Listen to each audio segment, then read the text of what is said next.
ஐ டே ரவி இங்க பாருடா. ஏய் எல்லாமே வா. என்ன மீனா இது? சப்பாத்தி ஹார்ட் ஷேப்ல இருக்கு. இதான் குக் வித் லவ்வா?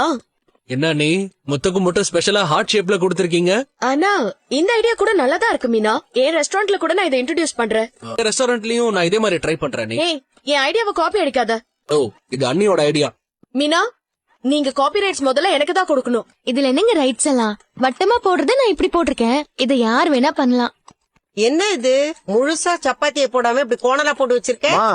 ஹார்ட் ஷேப்ல போட்டுருக்காங்களாம். ஏன் சப்பாத்தில தான் இதெல்லாம் பண்ணணுமா? இந்த மாதிரி எல்லாம் பண்ணா மாவு தான் வேஸ்டா போகும். அதெல்லாம் எதுவும் வேஸ்ட் ஆகாத அத்தை. ஆமாமா, கட் பண்ணி எடுத்த மாவை திரும்ப இன்னொரு சப்பாத்திக்கு யூஸ் பண்ணிக்கிட்டா போச்சு. ஏதாவது இப்படி குரங்கு வித்த பண்ணிக்கிட்டே இருக்கிறது வேலையா போச்சு. சாப்பிட்டமா போனோமான்னு இருக்கிறது இல்ல. இதெல்லாம் ஒரு கிரியேட்டிவிட்டி ஆண்டி. மீனா, நம்மளோட விஜயாவை வழக்கம் போல் நம்மளோட ஸ்ருதியும் அவங்களோட ஹஸ்பண்ட் ரவியும் சேர்த்து நோஸ் கட் பண்ணிட்டாங்க அப்படின்னு தான் சொல்லணும். விஜய் அந்த இடத்த விட்டே ஓடி போயிட்டாங்கங்க.